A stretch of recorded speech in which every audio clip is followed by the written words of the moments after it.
Salut tout le monde et bienvenue dans cette après-séance qui sera consacrée à Under the Skin de Jonathan Glazer.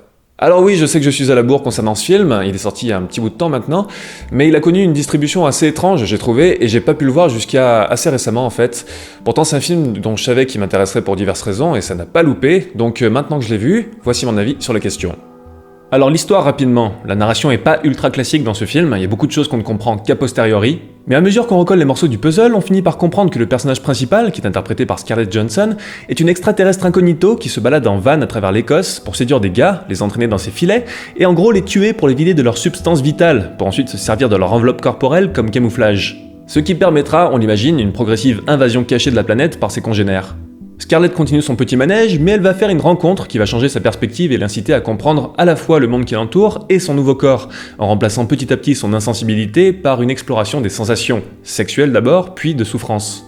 En résumé, elle s'humanise, et c'est assez rigolo de constater que très peu de temps après Her, Johansson interprète à nouveau ce chemin de la perfection artificielle vers l'humanisation. Peut-être que c'est le fait d'avoir été idéalisé à ce point en tant que symbole sexuel qui la pousse à vouloir dédramatiser son statut, qui sait, mais en tout cas, tant que ça donne des films aussi intéressants que ça, je dis oui. Le premier truc qui frappe avec Under the Skin, c'est que le postulat de base, c'est un postulat de science-fiction paranoïaque qui est habituellement utilisé dans des œuvres qui sont soit des thrillers, soit des œuvres à grand spectacle au sens large. Je sais pas, je pense aux Envahisseurs ou à l'Invasion des profanateurs de sépultures, pour ne citer que deux des exemples les plus célèbres. Sauf que là, avec Under the Skin, on a droit à un retournement de ces schémas. En fait, le traitement devient tout sauf ça et devient carrément intimiste. L'invasion, techniquement, on en a rien à carrer dans le film. Donc, c'est un parti pris que je trouve assez courageux parce que dans le genre, il est assez rare, voire même inexistant pour le coup. Mais on a aussi affaire à un renversement du regard. L'humanité, elle est vue à travers le regard froid et neutre de l'extraterrestre. C'est vraiment la perspective que le film nous fait adopter. Dans la plupart des productions, le réflexe serait de dire aux scénaristes et aux réalisateurs « Les mecs, il faut un protagoniste humain, sinon les spectateurs ne vont pas pouvoir s'identifier, blablabla ».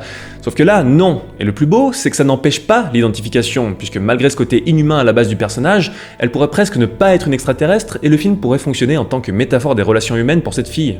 La recherche de l'empathie et des sensations, même quand elle est vouée à l'échec, c'est une thématique qui nous touche tous à divers degrés, qu'elle concerne un humain, un extraterrestre ou un lamentin. Donc grâce à ce système de différents renversements, le film arrive à fonctionner à plusieurs niveaux, et c'est un parti pris que j'ai trouvé vraiment riche et intéressant.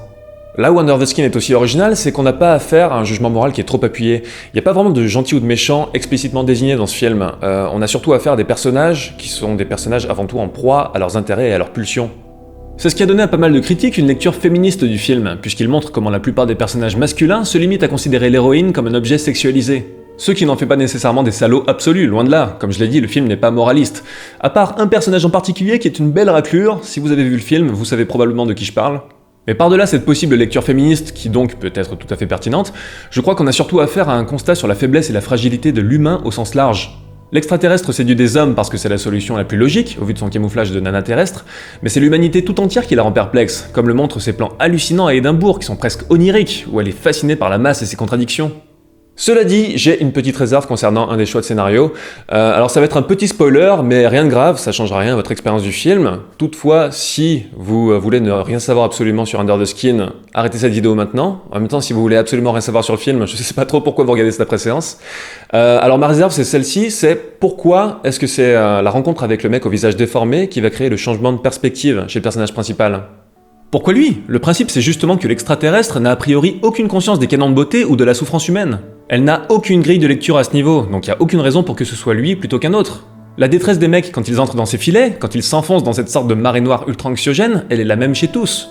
Et le fait de choisir le mec au visage déformé comme moment de prise de conscience, à mon sens, ça banalise le film. En gros, pour caricaturer, il est épargné par pathos, parce que bon, comme le spectateur se trouve particulièrement en situation d'empathie, il faut lui faire plaisir et lui donner une sensation de justice. Je sais pas quelles étaient les réelles intentions derrière ce choix de scénario, mais le problème, c'est que spontanément, on a une tendance à l'interpréter comme ça, comme une espèce de facilité prévisible. Et c'est le seul moment où j'ai eu la sensation qu'Under the Skin mettait les pieds dans une forme de politiquement correct, alors que dans le reste du film, sans être particulièrement subversif, il ne se soucie de respecter aucun code préétabli. Là, hélas, il a l'air de faire une concession au grand public, alors que paradoxalement, c'est tout sauf un film grand public.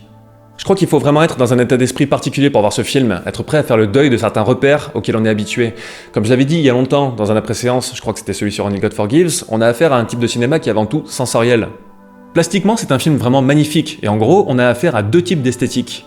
D'une part, une forme très documentaire, lorsque le personnage principal se balade au milieu de la population, lorsqu'elle est confrontée au genre humain dans toute sa multitude. Là, c'est vraiment une immersion pour elle, et ce côté documentaire, ce côté caméra à l'épaule, renforce cet aspect naturaliste, le fait qu'on ressent comme elle le réalisme presque violent de cet environnement. Et d'autre part, on a une esthétique ultra léchée, vraiment très pointue, principalement dans les moments où on se retrouve dans le monde de l'extraterrestre, un monde qui a presque l'air de ressembler parfois à un espace purement mental, avec toute une symbolique à décortiquer. Les moments où elle capture les hommes sont très irréels, ils ont vraiment l'air de se dérouler hors de tout environnement rationnel. Dans les séquences particulièrement abstraites, en fait, j'ai ressenti une grosse influence des moments les plus psychédéliques de 2001 l'Odyssée de l'espace. Notamment le motif de l'œil en très gros plan, qui représente une sorte de miroir de l'âme, qui est mis en parallèle avec des motifs cosmiques et qui revient beaucoup dans le film. Mais on a aussi les victimes qui baignent comme des fœtus dans une sorte de liquide amniotique, on a les sortes de cuts inattendus sur des formes étranges, ou encore la musique, qui est très sombre et immersive, et qui a une emphase très proche du morceau de Ligeti qu'on entend à la fin de 2001, Lux Aeterna. Et le tour de force, c'est que ces deux esthétiques fonctionnent ensemble de manière super cohérente. Elles illustrent parfaitement la coexistence des deux mondes, et surtout, à mesure que le film passe, la manière dont ils vont être amenés à s'entrecroiser. Après, il n'y a pas que du sophistiqué pour du sophistiqué, la réalisation c'est aussi être simple. Je pense notamment à ces espèces de surimpression d'images pour montrer la dualité du personnage principal. D'abord dans le film, c'est pour montrer sa dualité entre sa forme extraterrestre et sa forme humaine, et plus tard dans le film, ça illustre plus ce qu'elle a l'air de vivre comme une communion avec la nature terrestre. Donc voilà, simple mais efficace. Pas mal de critiques ont eu l'air de dire qu'Under the Skin est le film le plus barré de l'année, voire même de la décennie selon certains.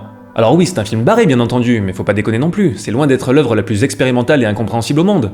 Je crois que ça vient surtout du fait que Scarlett Johansson joue dedans, et qu'à travers ça, forcément, on appréhende spontanément le film à travers une perspective plutôt grand public. Et sous cet angle-là, bien entendu qu'Under the Skin détonne, mais sans Johansson et ses scènes de nu, pas sûr que le film aurait autant fait parler de lui. Tout au plus, il serait probablement resté un petit ovni déstabilisant pour une poignée d'initiés. Des films aussi barrés qu'Under the Skin, voire plus encore, il en existe une tripotée, c'est juste qu'ils n'ont pas eu la chance de connaître la même visibilité à grande échelle. Mais ceci étant dit, ça n'enlève rien au fait qu'Under the Skin reste une sacrée expérience, il fait partie de ces films vraiment dont la simple existence fait déjà plaisir. Donc si vous l'avez pas encore vu et qu'en matière de cinéma en ce moment vous vous sentez curieux et aventureux, je ne peux que vous conseiller de foncer. Voilà pour mon avis sur ce film, et quant à moi, je vous dis à très bientôt. Bye!